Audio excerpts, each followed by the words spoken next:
Okay, here we are with our panel, brought over from the show, Bloomsburg Business Week national correspondent, author of The Rebels, Joshua Green, and she is a Fox News contributor and former senior counselor to President Trump, Kellyanne Conway. Okay.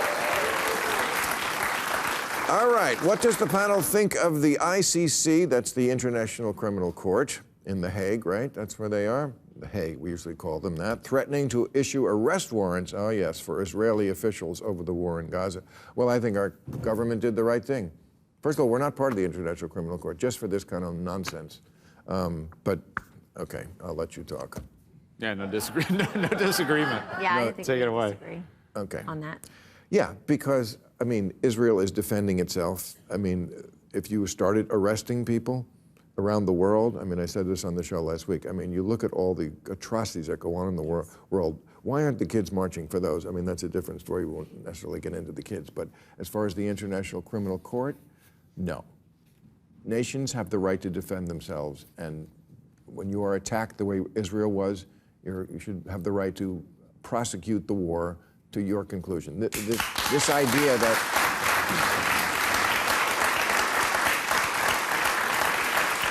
there's this pattern that's gone on in the Middle East for 60 years. Israel gets attacked. As soon as they counterattack, stop.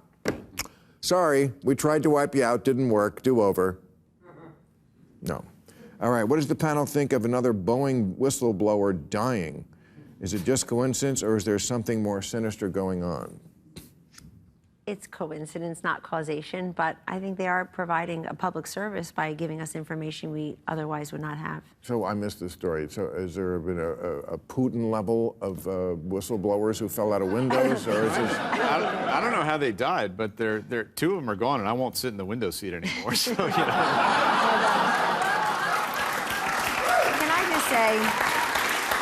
Can I just say, Bill, whenever you get out of an Uber, a taxi, you say goodbye to a family member, friend, or colleague, they know you're taking a flight, they'll say, have a safe flight. And I always say the same thing. I'll tell the pilot, have a safe flight.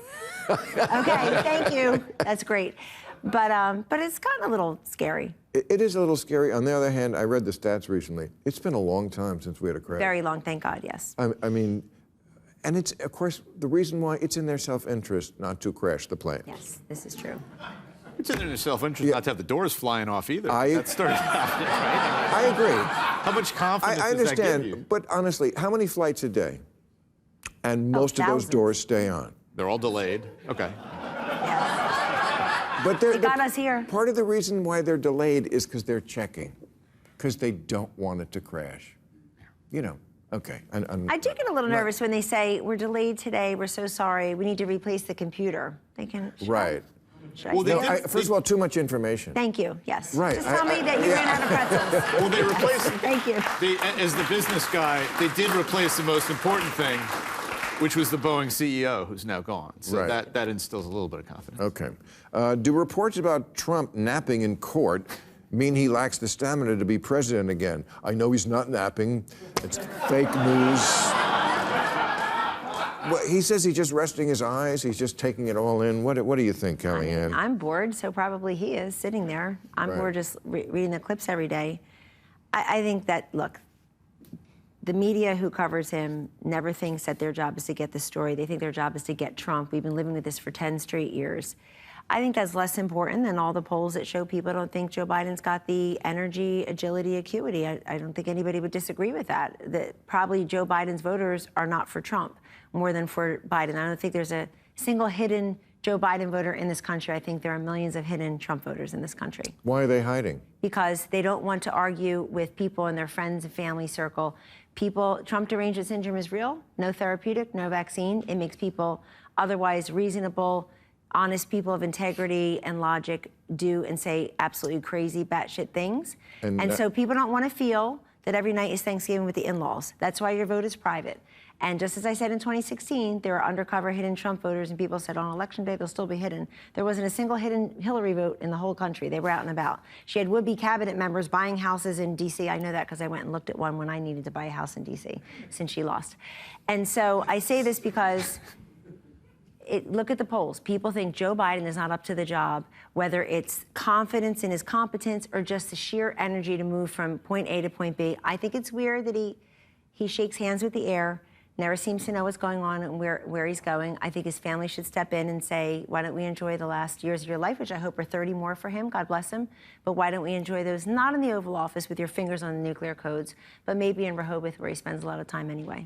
But you know, I could show a video right now. We could put of We see Trump. them all day long. Trump Trump is all day long. Trump is everybody's adjective, verb, noun in every sentence. Could I get 3 words into that sentence? On that.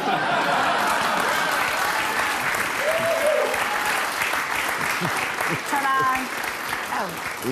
You had a long oration there. I'm just going to say, I could put together, and people have, a video of Trump looking absolutely just as senile and doing crazy senile. And of course, Joe Biden is not actually crazy. Your guy is actually crazy. He does.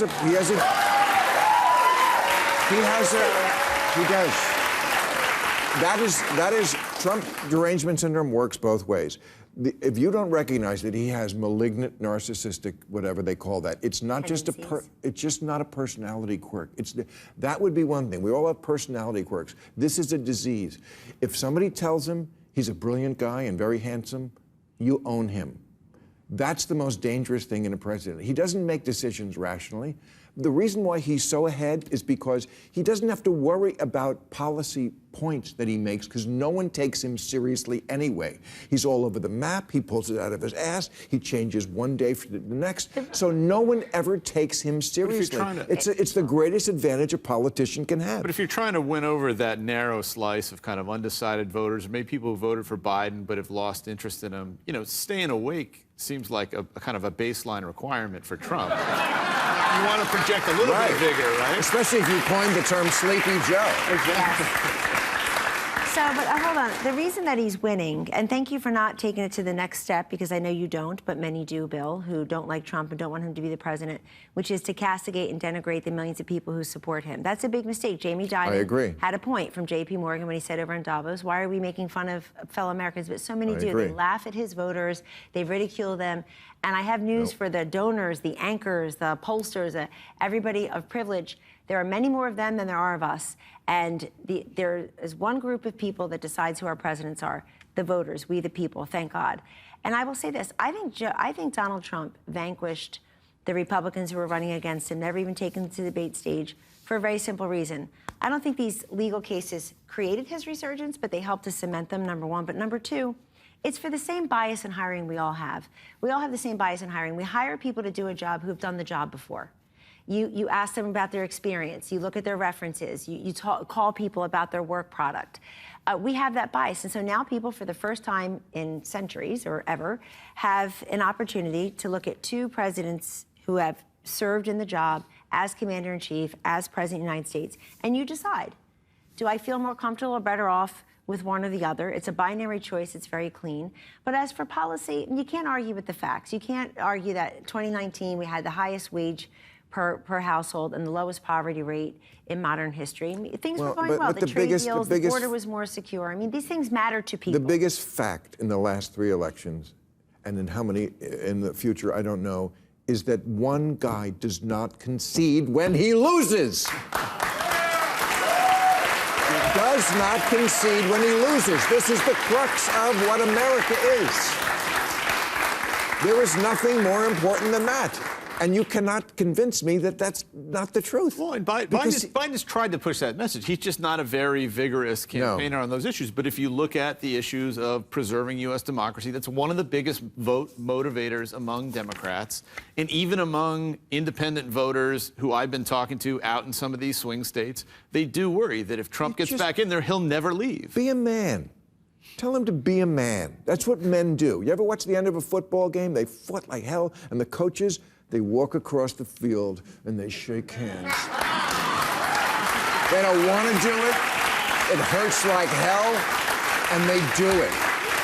It's a good message. He's the first guy who just won't do it. It's an equally good message for the many Democratic members of Congress, many of whom are still there because they're in safe seats forever, who have never voted to certify a presidential election of a Republican candidate in this century. They didn't do it for Bush, Trump. No, this matters. It's the weakest whataboutism I've ever heard. Excuse me, it's not a whataboutism. They either did or they didn't. They won't certify the election results on their January 6th. People need to do that. When the votes are cast, when they're all counted. Yes. What this comedian said will shock you. You can pre-order it now, and it's out May 21st. Thank you, everybody. Thank you, guys.